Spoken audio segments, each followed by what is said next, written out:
MP board के class 9th के विद्यार्थियों, देखिए आज के इस वीडियो में हिंदी के पेपर के लिए हिंदी के मैं आपको एक वीडियो में 4 पेपर बताने वाली हूँ और इन 4 पेपर के अलावा आपका एक भी प्रश्न रॉन्ग नहीं जाएगा। देखिए इस एक वीडियो को देखने के बाद आपको दूसरा वीडियो देखने की ज़रूरत ही नहीं पड़ेगी।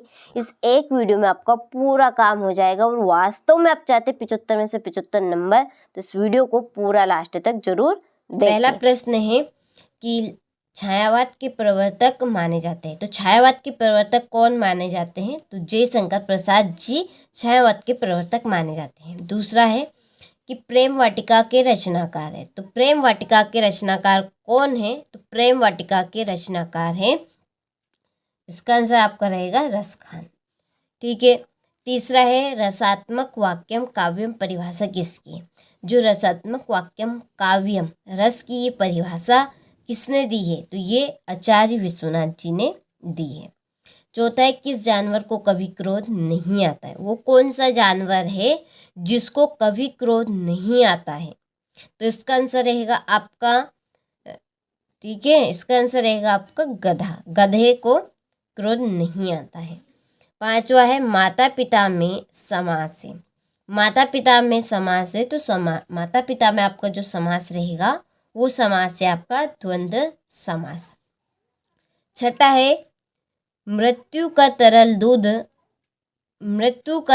दूत कौन था? तो मृत्यु का तरल दूध आपका तेज प्रवाह से आता पानी था। ठीक है। चलिए, सोने का घड़ा शराब से भरा हो तो डेडेस निंदा करेंगे। कौन निंदा करेंगे? सज्जन लोग। ठीक है। दूसरा है महाकाव्य में जीवन का डेडेस चित्रण होता है। कैसा चित्रण होता है? विस्तृत, यानी कि बड़ा। ठीक है। सूर्य का तद्भव शब्द डेडेस होगा। सूर्य का तद्भव शब्द क्या बनेगा? सूरज। क्या बनेगा? सूरज। सूर्य का तद्भव सूरज। चौथा है हमारा कुकुर नहीं जाएगा तो डेडेस नहीं जाएगा, हम भी। ठीक है, इसमें आपका आएगा हम भी। इसका राइट आंसर आपका हम भी रहेगा। पांचवा प्रातः काल दोनों मित्र डेडेस में बंद कर दिए गए। तो किस में बंद कर दिए गए? कांजी होज में। तो इसका आंसर आपका रहेगा कांजी।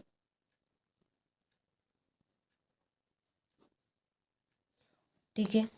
छठा है दो बेलों की कथा गद्य की डेडेस विधा की रचना है। किसकी रचना है? कहानी की। ठीक है। चलिए, तो स्क्रीनशॉट आप ले लीजिए यहाँ से बढ़िया से, वो अच्छे से आप कंप्लीट कीजिएगा। चलिए अब बढ़ते हैं अगले प्रश्न की ओर। तो देखिए अगला प्रश्न हमारा है सही जोड़ी बनाकर लिखिए। पहली जोड़ी है पंचवटी। तो देखिए पंचवटी है आपका खंड काव्य। क्या है? पंचवटी आपका एक खंड काव्य है। दूसरे दो बेलों की कथा। दो बेलों की कथा है प्रेमचंद्र। तीसरी है विद्यालय। विद्यालय में आपकी दीर्घ संधि है। चौथी है पतहू के पहली संतान लड़की। इसकी आपकी जोड़ी है पतहू के पहली संतान लड़की परदादी। ठीक है। कई अंकों वाली रचना। कई अंकों वाली रचना क्या है आपकी? नाटक। और टोपी की जोड़ी आपकी रहेगी जूता। ठीक है। चलिए, तो यहाँ से आप स्क्रीनशॉट ले लीजिए और अच्छे से आप कंप्लीट कीजिएगा। इसके बाद में देखिए फिर हमारे सत्य सत्य। पहला है कि नई कविता में खड़ी बोली में रचनाएं अधिक की गई है। तो ये बात आपकी सत्य है। दूसरे रस युक्त वाक्य ही काव्य है। कथन आचार्य विश्वनाथ का है। तो ये बात भी आपकी सत्य है। तो इसमें भी आपका क्या आएगा? सत्य आएगा। तीसरा है झूरी गया का साला था। तो ये भी आपका सत्य रहेगा, इसमें भी सत्य आएगा। चौथा है हिमालय दीर्घ संधि का उदाहरण है। तो ये भी आपका सत्य है। फिर रिलीफ डॉक्टर ने नाव में कुत्ते को बैठा लिया था। ये आपका असत्य है। और हजारी प्रसाद द्विवेदी द्विवेदी युग के निबंधकार है यह सत्य है।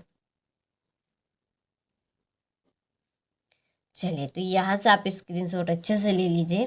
सत्य सत्य हमारा कंप्लीट हो चुके हैं। इसके बाद में देखिए कि ना खाकर प्राणी क्या बनेगा? अहंकारी। क्या बनेगा? अहंकारी। दूसरी है नायक के वृद्ध जीवन का चित्रण किस काव्य में होता है? तो महाकाव्य में होता है। किसमें? महाकाव्य। सांड को देखते ही कौन भयभीत हो गए? हीरा और मोती।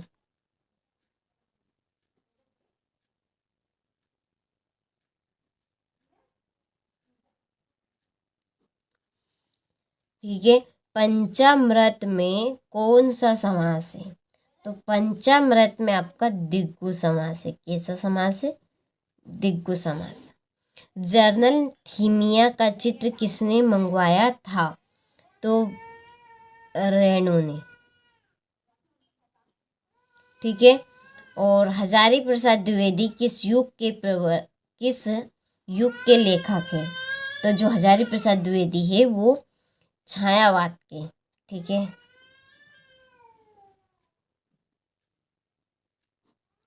छायावाद के लेखक है। ठीक है। चलिए, तो यहाँ से आप स्क्रीनशॉट अच्छे से ले लीजिए और कंप्लीट कर लीजिए।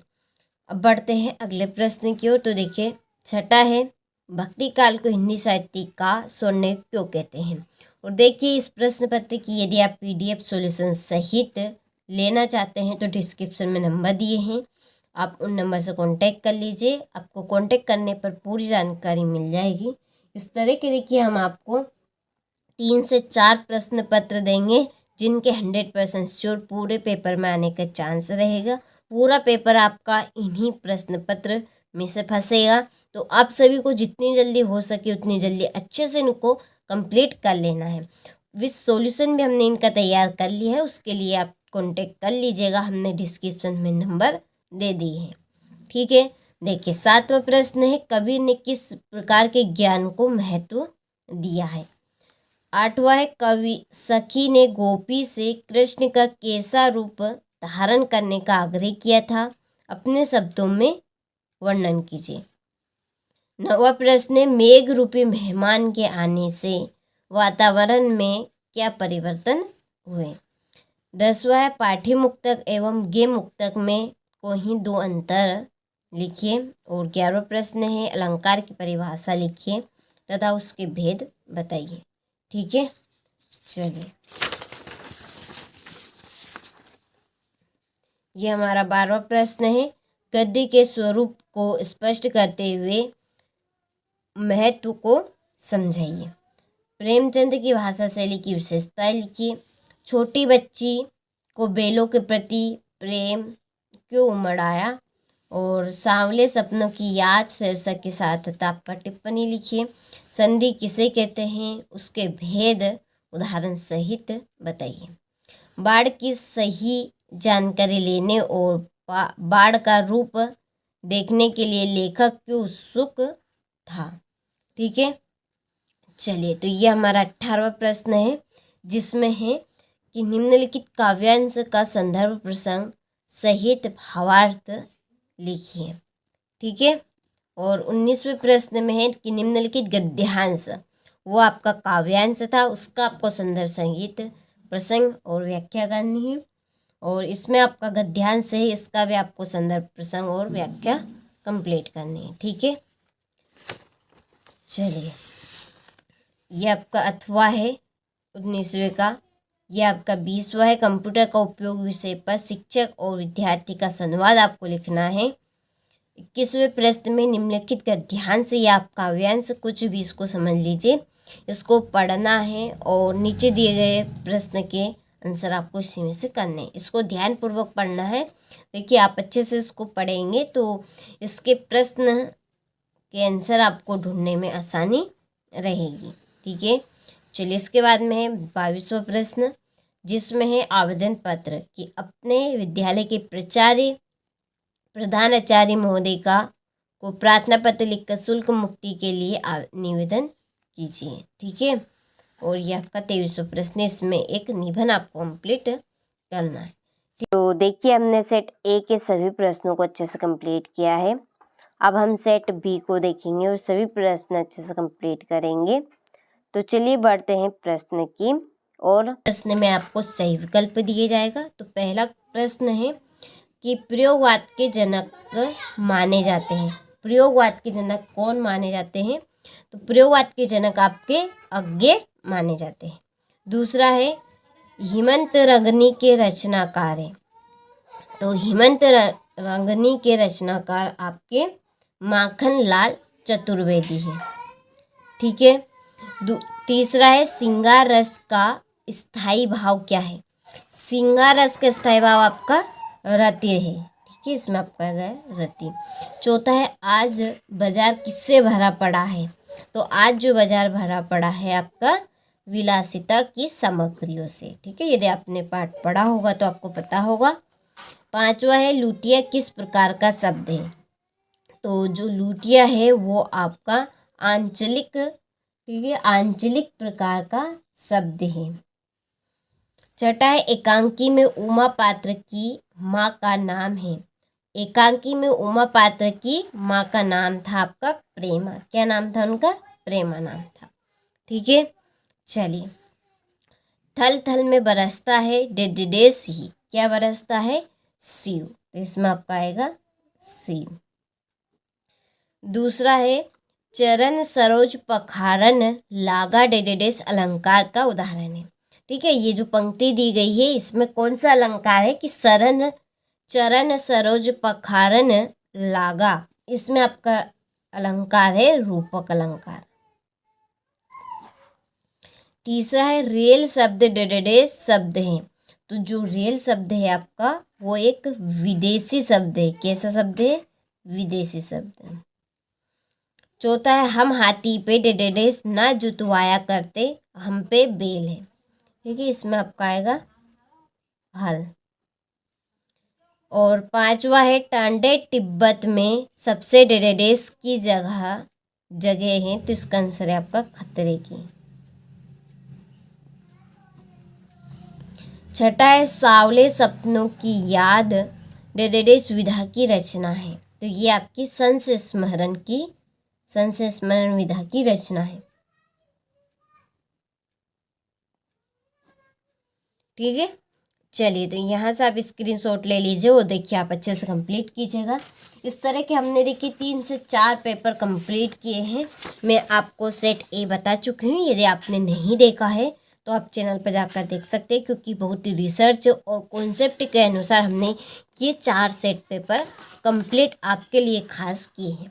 ठीक है, रियल हम आपको सामने नहीं बता सकते, लेकिन इन 4 सेट पेपर में से ही आपका आएगा 100% श्योर, ये तो हम आपको कह सकते हैं। आप ये चारों सेट पेपर कंप्लीट कर लीजिए, गारंटी है यदि आप सभी को 75 में से 75 नंबर नहीं आए तो। ठीक है, विद सॉल्यूशन भी आपको दिया जाएगा। तो सोने पे सुहागा है, तो आप जल्दी से इनको कंप्लीट कर लीजिए। चलिए तो अब बढ़ते हैं अगले प्रश्न की ओर। तो देखिए इसमें है हमारी जोड़ी, पहली है कामयानी। कामयानी की आपकी जोड़ी रहेगी महाकाव्य। ठीक है, कामयानी जो है वो एक आपका महाकाव्य है। ठीक है, चलिए तो इसकी जोड़ी आपकी लग जाएगी महाकाव्य में। दूसरी है चपला देवी। चपला देवी आपकी क्या है? द्विवेदी युग है। तीसरी है आकाश। आकाश आपका नभ गगन। ठीक है, और चौथी है गोपाल प्रसाद। गोपाल प्रसाद की आपकी जोड़ी रहेगी वकील। फिर प्रसिद्ध संस्मरणकार। प्रसिद्ध संस्मरणकार कौन है? महादेवी वर्मा। और चांदी का कटोरा किसे मिला था? महात्मा गांधी। चलिए तो यहाँ पर मैंने जोड़ी के नंबर डाल दिए हैं, आप सभी स्क्रीनशॉट अच्छे से ले लीजिए और अच्छे से आप कंप्लीट कीजिएगा। इसके बाद में सत्य पहला है कि छायावाद के जनक सुमित्रानंद पंत माने जाते हैं। तो ये बात आपकी असत्य है। दूसरा है अलंकार का सामान्य अर्थ है गहना, तो ये सत्य बात है, तो इसमें आपका आएगा सत्य। तीसरा है विलासिता की सामग्रियां बाजार में कम मिलती है, तो ये बात असत्य है। चौथा है ही पात्र भर निपा शब्द है, तो ये बात आपकी सत्य है। पांचवा है गोपाल प्रसाद स्त्री शिक्षा के समर्थक थे, तो ये भी आपका असत्य है। और छठा है हरिशंकर परसाई ने कोई कहानी नहीं लिखी है, तो ये आपका असत्य है। ठीक है, चलिए तो यहाँ से आप स्क्रीनशॉट अच्छे से ले लीजिए और अच्छे से आप कंप्लीट कीजिएगा। देखिए कि रसकान किसके भक्त थे, तो जो रसकान थे वो श्री कृष्ण के भक्त थे। दूसरे संचय भाव की संख्या कितनी मानी गई है, संचय भाव की संख्या 33 मानी गई है। आज कौन सा जीवन दर्शन आ रहा है, तो उपभोक्तावाद, उपभोक्तावाद। ठीक है, और अंधकार का शब्द का तद्भव क्या है, अंधकार शब्द का तद्भव क्या है, अंधेरा। क्या बनेगा इसका, अंधेरा। पांचवें पर दादी ने आधा लोटा पानी किसे पिलाया, तो चोर को पिलाया था, इसका आंसर आपका चोर आ जाएगा। और छठा है चिंतामणि किसकी रचना है, तो जो चिंतामणि है आपकी वो है रामचंद्र शुक्ल की। ठीक है, चलिए तो यहाँ से आप स्क्रीनशॉट ले लीजिए और पूरे प्रश्न पत्र के यदि आपको सॉल्यूशन चाहिए तो डिस्क्रिप्शन में नंबर दिया है, आप उन नंबर से कांटेक्ट कर लीजिए। कांटेक्ट करने पर आपको पूरी जानकारी मिल जाएगी। ठीक है, तो देखिए छठा है राम भक्ति शाखा की प्रमुख विशेषताएं लिखिए। सातवां इस संसार में सच्चा संत कौन कहलाता है। आठवां है कालिंदी कुलकंदन के डालन में कौन सा अलंकार है। नौवां है कवि ने पीपर को ही बड़ा बुजुर्ग क्यों कहा है, समझाइए। और 10वां प्रश्न है महाकाव्य और खंडकाव्य में अंतर लिखिए।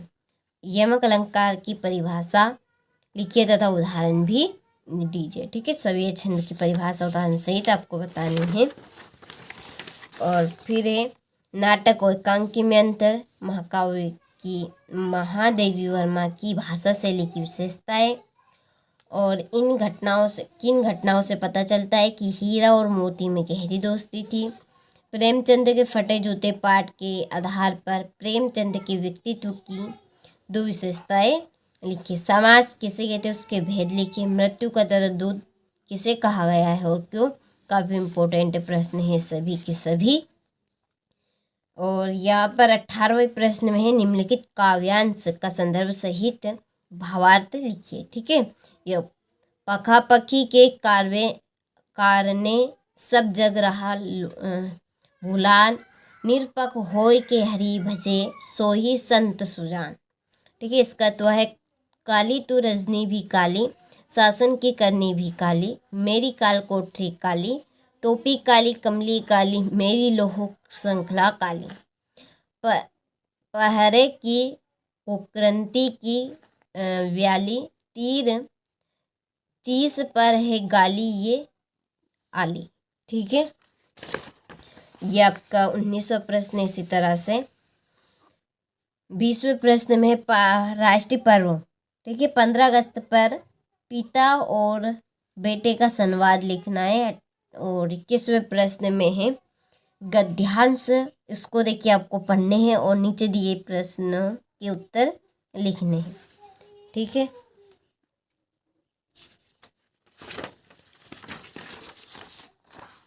इसके बाद में है 22वां प्रश्न। इसमें पिताजी या अभिभावक का स्थानांतरण हो जाने के कारण विद्यालय से स्थानांतरण प्रमाण पत्र यानी कि टीसी प्राप्त करने हेतु एक आवेदन पत्र लिखना है। और क्वेश्चन नंबर 23 में है निबंध। एक निबंध आपको अच्छे से यहाँ पे कंप्लीट करना है। ठीक है, तो चलिए अब हम सेट सी को कंप्लीट करेंगे। जिस तरह से हमने सेट ए और सेट बी को कंप्लीट किया है, उसी तरह से हम सेट सी के सभी प्रश्नों को कंप्लीट करेंगे। तो चलिए शुरू करते हैं।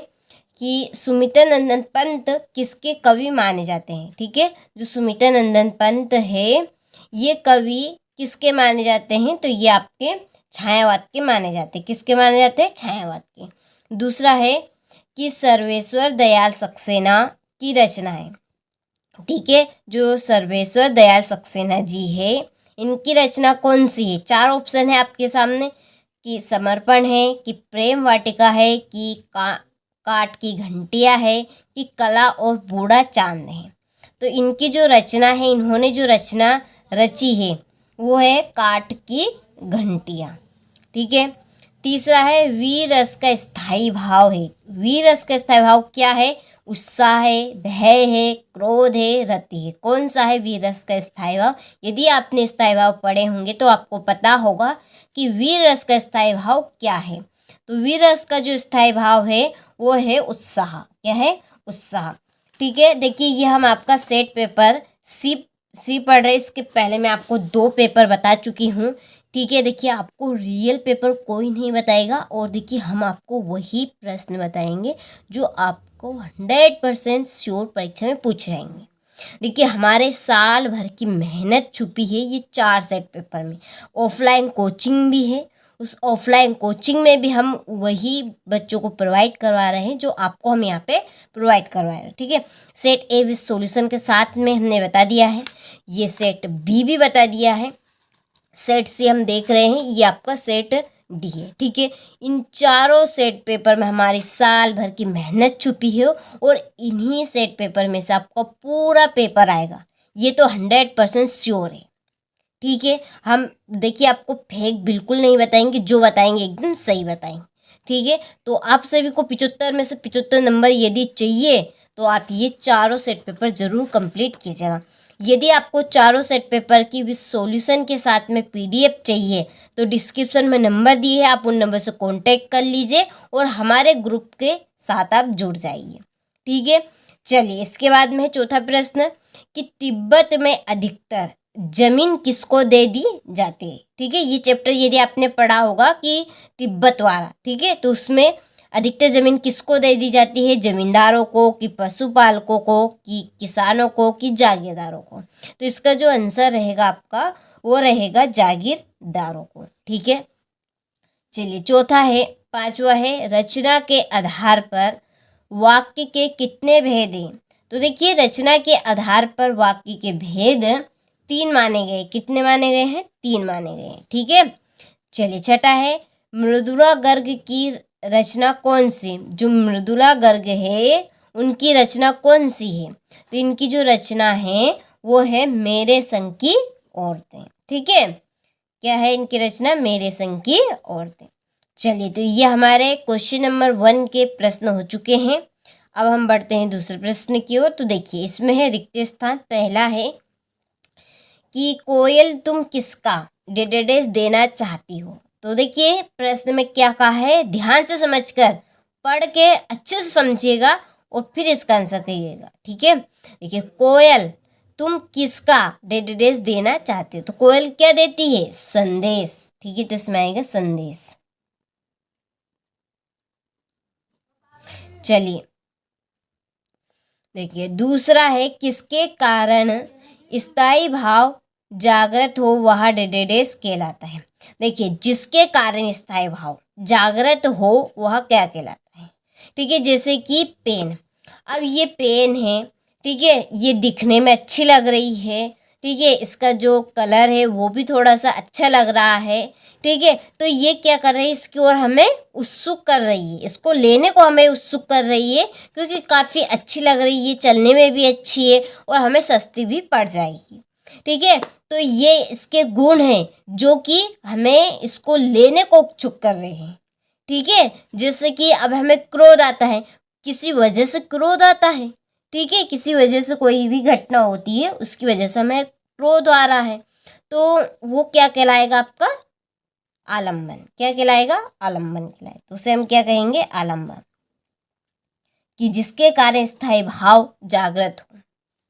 चलिए, इसके बाद में तीसरा, अभिमान में मान डेडेडेस लगा। ठीक है, ये जो शब्द दिया है यहाँ पे अभिमान, इस अभिमान में जो मान है ये आपको बताना है कि ये प्रत्यय है कि उपसर्ग है। अब हमें पता है दो प्रकार के होते हैं, उपसर्ग प्रत्यय। ठीक है, जो आगे लगते हैं उनको हम प्रत्यय कहते हैं, और जो अक्षर के पीछे लगते हैं उसको हम प्रत्यय कहते हैं। अब बताइए आप इस अक्षर में कि जो मान है वो कहाँ पे लगा, पीछे लगा कि आगे लगा?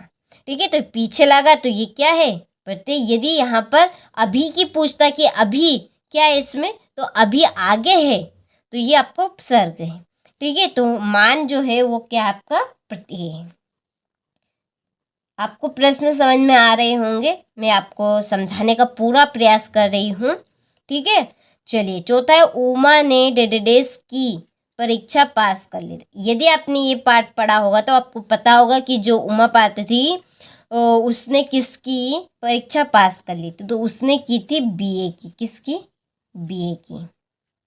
ठीक है, चलिए पांचवा है, महादेवी को एक कविता पाठ पर डेडेडेस मिला। महादेवी को एक कविता पाठ पर, कविता में उसको मिला था चांदी का कटोरा। किसका कटोरा? चांदी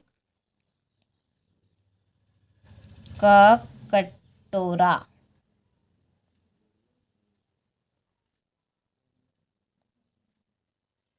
ठीक है, चलिए छठा है, एकांकी में डेडेडेस होता है। एकांकी में एक अंक होता है। क्या होता है एकांकी में? एक। और नाटक में कई अंक होते हैं, एक अंक। ठीक है, चलिए तो यहाँ से आप अच्छे से स्क्रीनशॉट ले लीजिए और देखिए आप अच्छे से इनको कंप्लीट कीजिएगा। इसके बाद में है सही जोड़ी। पहली जोड़ी है चारू चंद्र की चंचल किरणें। ठीक है, चारू चंद्र की चंचल किरणें, तो इसकी आपकी जोड़ी रहेगी अनुप्रास अलंकार। क्या है ये? आपका अनुप्रास अलंकार है। बिहार की जो जोड़ी है वो है आपकी जाबिर हुसैन। ठीक है, तीसरे मात्र ही भर, ये क्या है? आपके निपात शब्द है। क्या है ये? निपात शब्द है। प्यारे लाल शर्मा, जो प्यारे लाल शर्मा है ये स्वतंत्रता सेनानी थे। नाटक सम्राट की जो जोड़ी है वो है आपकी जयशंकर प्रसाद। और छठे, संसाधनों का अपव्यय हो रहा है। ठीक है, बहुत ही अधिक इनका उपयोग किया जा रहा है। चलिए, तो ये जोड़ी हमने अच्छे से कंप्लीट कर ली है। देखिए आपको भी अच्छे से कंप्लीट करनी पड़ेगी। देखिए 100% श्योर पूरे प्रश्न के आने के चांस है। देखिए इसी बीच हमने 4 सेट पेपर कंप्लीट किए, बहुत ही रिसर्च और कॉन्सेप्ट के अनुसार, ताकि आप सभी हर एक सब्जेक्ट में 75 में से 75 नंबर लेकर आ सके और अब की बार आप 90 पार कर सके। हमारा यही टारगेट है कि बच्चे अच्छे से अच्छे अंक इस साल ला सके। ठीक है, तो हमारे ऑफलाइन कोचिंग भी, उनमें भी हम देखिए यही पढ़ाते हैं और यही हमने उनको सेट पेपर दिए हैं। ठीक है, ऐसा वैसा पेपर नहीं है, आपका एकदम सही है। आपको अच्छे से इनको कंप्लीट कर कर जाना है। ठीक है, चलिए तो चौथे प्रश्न में सत्य पहला है कि छायावादी काव्य में प्रकृति का मानवीकरण किया गया है। तो छायावाद काव्य में प्रकृति का मानवीकरण किया गया है कि मानव का इसमें प्रयोग किया गया है, मानव के बारे में बताया गया है। तो ये बात आपकी एकदम सत्य है। दूसरा है दोहा मात्रिक छंद है। दोहा मात्रिक छंद और वर्णिक छंद क्या है? देखिए जिनमें वर्णों की गणना की जाती है वो आपके वर्णिक छंद कहलाते हैं। जिनमें शब्दों की, ठीक है, वर्ण यानी शब्द की गणना, वर्णों की गणना की जाती है वो वर्णिक छंद कहलाते हैं। जिसमें मात्राओं की गणना की जाती है उनको हम मात्रिक छंद कहते हैं। अब जो दोहा छंद है इसमें मात्राओं की गणना की जाती है। ठीक है, किसकी गणना की जाती है? मात्राओं की गणना की जाती है।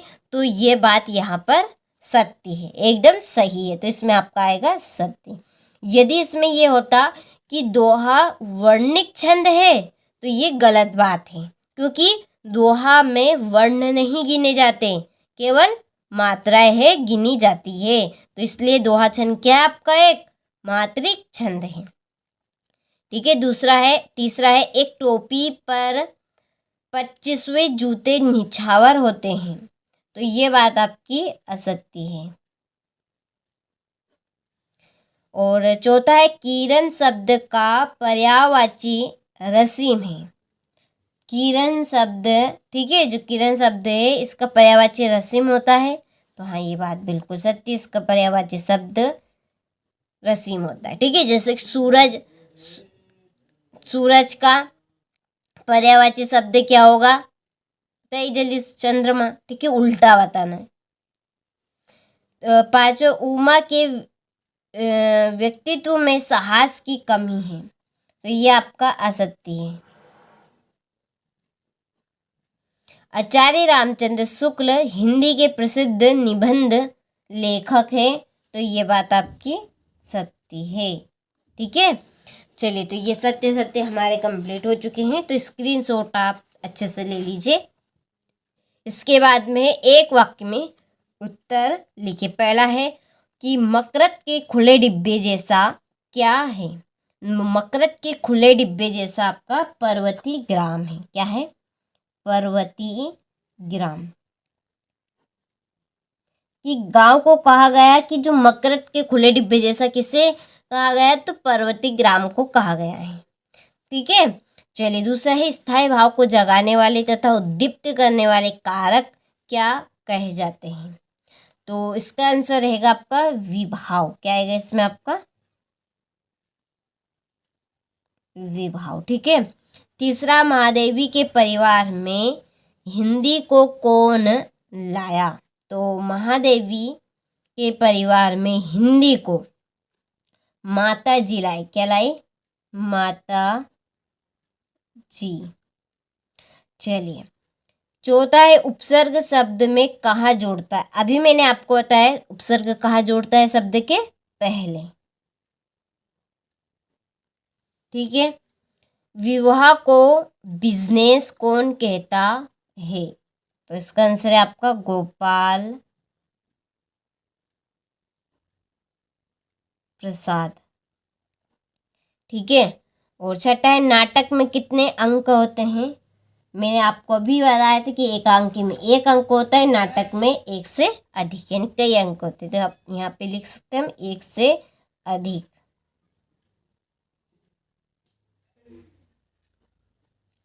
ठीक है। चलिए, तो यहाँ से स्क्रीनशॉट आप ले लीजिए।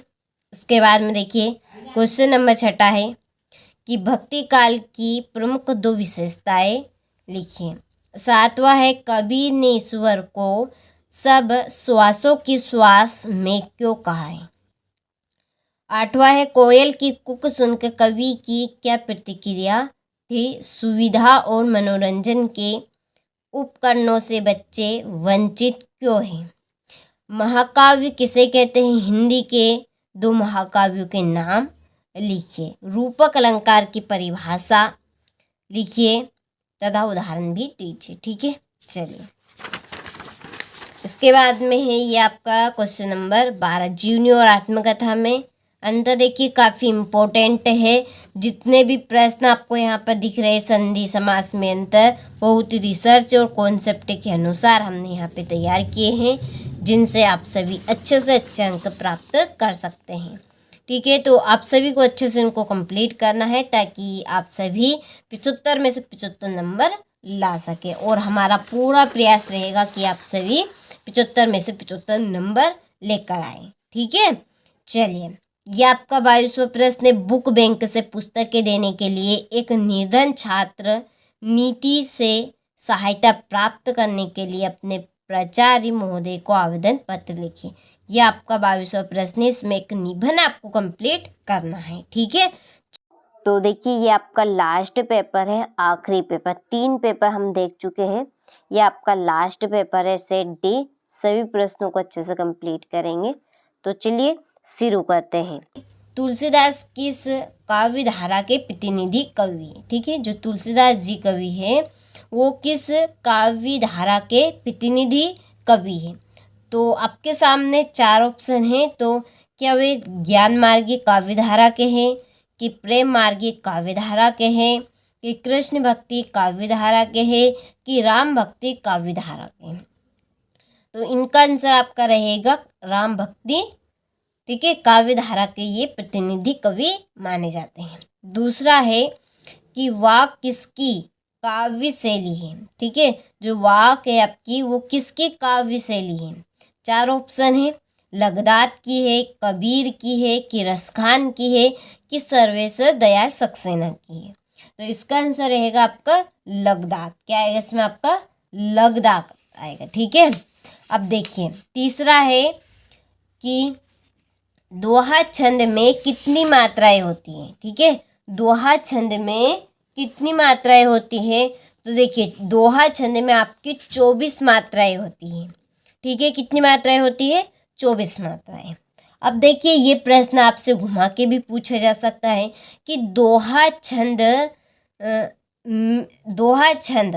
कैसा छंद है? वर्णिक छंद है कि वर्णिक छंद है, कि मात्रिक छंद है, सममात्रिक छंद है, या अर्धमात्रिक छंद? अब जो दोहा छंद है आपका वो मात्रिक छंद है, जिसमें मात्राओं की गणना की जाती है। ठीक है, किसकी गणना की जाती है? मात्राओं की गणना की जाती है। ठीक है, इसको आप जरूर ध्यान रखिएगा कि जो दोहा छंद है वो आपका एक मात्रिक छंद है। चौथा है हुजूम के आगे कौन चल रहा था? तो हुजूम के आगे आपका सलीम अली चल रहा था। 5वां है मुख की खाना का अर्थ है। देखिए ये आपका मुहावरा है, तो मुख की खाना का क्या अर्थ रहेगा? प्रसन्न होना, ये खाना खाना, मस्ती करना, कि हराना? ठीक है, मुंह की खाना की मुंह के पछेटना यानी कि उसको हराना। क्या है इसमें आपका? हराना। 6वां है परदादी चोर को सही रास्ते पर कैसे लाई? यदि आपने ये चैप्टर पढ़ा होगा तो आपको पता होगा कि परदादी चोर को सही रास्ते पे कैसे लाई थी? तो सजता से बात कह गए, यानी कि बहुत ही समझदारी से वो बात कहकर उनको रास्ते पर लाई थी। ठीक है, तो ये आपका द नंबर का राइट रहेगा। ठीक है, अगले प्रश्न की ओर। तो देखिए पहला प्रश्न है बच्चे डेडेडेस पर जाते थे। तो बच्चे कहाँ पे जाते थे? तो चैप्टर पढ़ा होगा तो पता होगा कि काम पे जाते थे। कहाँ पे?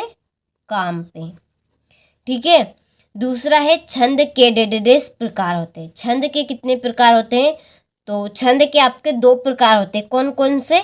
देखिए एक तो होता है आपका मात्रिक, ठीक है, मात्रिक छंद, और एक आपका होता है वर्णिक छंद। क्या? कौन सा छंद? वर्णिक छंद। जिनमें मात्राओं की गणना की जाती वो आपका मात्रिक छंद कहलाता है, और जिसमें वर्णों की गणना की जाती है कि अक्षरों की, उसको वर्णिक छंद कहते हैं। ठीक है, चलिए तीसरा है तूती बोलना का अर्थ डेडेडे से। तो तूती बोलना का अर्थ आपका रहेगा धाक जमना। ठीक है, धाक जमना यानी कि तुतलाकर बोलना। ठीक है, तुतलाकर बोलते नहीं कोई बच्चे, उसको कहते हैं। मेरे नाना पक्के डेडेडेस माने जाते हैं। ठीक है, मेरे जो नाना हैं वो पक्के क्या माने जाते हैं? साहब माने जाते हैं। चलिए 5वां है सालिम अली का यहाँ डेडेडेस पलियान है। तो कैसा? आखिरी। क्या है इसमें? आखिरी।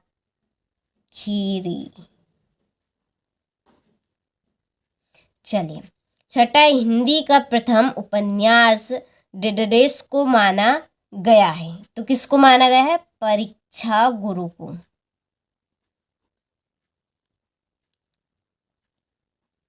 ठीक है, चले तो स्क्रीनशॉट आप यहाँ से ले लीजिए अच्छे से, और देखिए आप अच्छे से इनको कंप्लीट कीजिएगा। हमारा पूरा प्रयास रहेगा कि आपको हर एक सब्जेक्ट में 75 में से 75 नंबर हम दिला सकें, और इस बार आप 90, ठीक है, 95% पार कर सकें। ठीक है, चलिए बढ़ते हैं अगले प्रश्न की ओर। तो देखिए पहली जोड़ी हमारी जीवन का खंड चित्रण। इसकी जो जोड़ी रहेगी वो है आपका खंड काव्य। ठीक है, क्या आएगा? खंड काव्य। दूसरी है हरिशंकर परसाई। जो हरिशंकर परसाई है वो आपकी वसुधा। तीसरी है आकाश। आकाश का जो आकाश है, ठीक है, वो है नभ और गगन। इसको इन नामों से भी जाना जाता है। जनसंख्या विभाग। जनसंख्या जो विभाग है वो आपका बाढ़ की सूचना। और गोदान उपन्यास के रचिता, तो इसका आंसर रहेगा आपका प्रेमचंद्र। इसके बाद में मेरे बचपन के दिन महादेवी वर्मा। ठीक है, चलिए तो यहाँ से आप स्क्रीनशॉट अच्छे से ले लीजिए और देखिए अच्छे से आप कंप्लीट कीजिएगा। इसके बाद में हमारे हैं सत्य सत्य। पहला है कि जयशंकर प्रसाद छायावाद के प्रमुख कवि है। ठीक है, जयशंकर जो प्रसाद जी ऐसे हैं वो छायावाद के प्रमुख कवि माने जाते हैं। तो ये बात आपकी बिल्कुल सत्य है, क्योंकि छायावाद काव्य में जयशंकर प्रसाद भी कवि आते हैं। चलिए दूसरा है जहाँ नायक नायिका के विरह का वर्णन हो वहाँ संयोग श्रृंगार रस होता है। ठीक है, क्या कहा गया कि जहाँ नायक नायिका के विरह का वर्णन हो। विरह का मतलब होता है कि बिछड़ने का। जहाँ पे हमें दो व्यक्ति, नायक नायिका कौन है? स्त्री और पुरुष है। तो जहाँ पर स्त्री और पुरुष के बिछड़ने का भाव होता है वो आपका संयोग श्रृंगार होता है क्या? नहीं, वो आपका है वियोग श्रृंगार। ठीक है, जिसमें वियोग हो रहा है, इसमें नायक नायिका बिछड़ रहे हैं, तो ये आपका असत्य है। क्या है आपका? ये असत्य है। यदि यहाँ पर संयोग का बोलता, ठीक है, मिलने का भाव देखने को मिलता है, तो वहाँ पर संयोग श्रृंगार होता है, तो बिल्कुल ये बात सत्य रहती, लेकिन यहाँ पर अभी गलत है। तीसरा, आज उपभोक्ता संस्कृति का समाज पर कोई प्रभाव नहीं है, तो ये बात आपकी असत्य है। पांचवा है प्रत्येक शब्द के पहले जुड़ते हैं। ठीक है, मैंने अभी आप बताया था पिछले वीडियो में कि जो प्रत्यय है वो शब्द के बाद जुड़ते हैं और जो उपसर्ग है वो शब्द के पहले जुड़ते हैं। तो अब आप ही बताइए कि ये बात सत्य है कि असत्य है? बताइए जल्दी से कि प्रत्यय शब्द के पहले जुड़ते हैं कि बाद जुड़ते हैं? तो ये आपका असत्य है। क्या है? असत्य, क्योंकि प्रत्यय शब्द के बाद में जुड़ते हैं। चलिए फिर है शंकर लड़कियों के छात्रावास में ताक झाक करता था। ठीक है, तो ये बात आपकी सत्य है। जो शंकर था वो लड़कियों के छात्रावास में ताक झाक करता था, तो ये बात आपकी सत्य है। छठा है किसी घटना का आंखों देखा सरल वर्णन रिपोर्टाज कहलाता है। ठीक है, जो सामने घटित घटना है, ठीक है, देखिए जैसे कि आप है या आपके पड़ोसी में झगड़ा हो रहा है आपके सामने, तो ये घटना आपकी क्या कहलाएगी? रिपोर्टाज कहलाएगी। ठीक है, तो ये बात आपकी सत्य है। जो आंखों देखा वर्णन किया गया है वो आपका रिपोर्टाज कहलाएगा।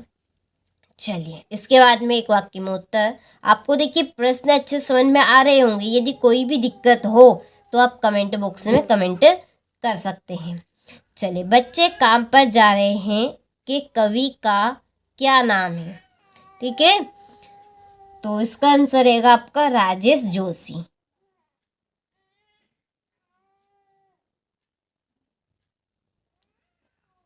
इसके बाद में दोहा छंद में कितनी मात्राएं होती है? तो दोहा छंद में आपकी 24 मात्राएं होती। कितनी मात्राएं? 24। सालिम अली की पत्नी का क्या नाम था? तो सालिम अली था, उसकी पत्नी का नाम क्या था? तो उसकी पत्नी का नाम है तहमीन। क्या है? तहमीन, यदि आपने चैप्टर पढ़ा हो तो। चलिए, रचना के आधार पर वाक्य के कितने प्रकार होते हैं? तो रचना के आधार पर वाक्य के 3 प्रकार होते हैं। कितने प्रकार? 3 प्रकार। ठीक है, चलिए इसके बाद में रीढ़ की हड्डी एकांकी किस समस्या पर आधारित है? तो यह है आपकी विवाह समस्या पर। किस पर? विवाह। और फिर एक कहानी के कितने तत्व? माने गए हैं, तो कहानी के जो तत्व माने गए हैं वो 6 माने गए। कितने? 6 तत्व माने गए। ठीक है, चलिए तो स्क्रीनशॉट आप अच्छे से ले लीजिए। वो देखिए अच्छे से आप कंप्लीट इनको कीजिएगा। चलिए इसके बाद में है छायावादी काव्य की 2 विशेषताएं लिखिए। 7वां कवि यानी कि कबीर ने सच्चे प्रेमी की क्या कसौटी बताई है? किस शासन की तुलना तम के प्रभाव से की गई और क्यों? बच्चों का काम पर जाना धरती के एक बड़े हादसे के समान क्यों है? प्रबंध काव्य की परिभाषा भेद सहित लिखिए। उत्प्रेक्षा अलंकार की परिभाषा उदाहरण सहित दे। देखिए सभी जो प्रश्न हैं आपके ये काफ़ी इम्पोर्टेंट है, क्योंकि बहुत ही रिसर्च और कॉन्सेप्ट के अनुसार हमने बहुत ही कठिनाई से इनको तैयार किया ताकि आप सभी बच्चे 75 नंबर में से 75 नंबर लेकर आ सकें। देखिए मेन टारगेट यही है कि आप अच्छे अंक प्राप्त कर सकें। ठीक है, चलिए 12वां है कहानी और उपन्यास में अंतर। श्यामचरण दुबे की भाषा शैली की विशेषता। लेखक लडकौर के मार्ग में अपने साथियों से किस प्रकार बिछड़ गया? लेखिका ने अपनी माँ के व्यक्तित्व की किन विशेषताओं का उल्लेख किया है? ठीक है, निपा शब्द से क्या से उदाहरण दीजिए। चलिए यहाँ से आप बाकी के प्रश्नों का स्क्रीनशॉट ले लीजिए अच्छे से। देखिए अगले वीडियो में मैं आपको पूरा सॉल्यूशन इसका प्रोवाइड कराऊंगी, और PDF सहित यदि आपको इसका सॉल्यूशन पूरा चाहिए तो डिस्क्रिप्शन में नंबर दिए हैं, आप उन नंबर से कांटेक्ट कर सकते हैं। कांटेक्ट करने पर आपको पूरी जानकारी मिल जाएगी और आप हमारे व्हाट्सएप ग्रुप से भी जुड़ सकते हैं। ठीक है, तो देखिए 22वां है 3 दिन के अवकाश हेतु प्राचार्य को एक प्रार्थना पत्र लिखिए।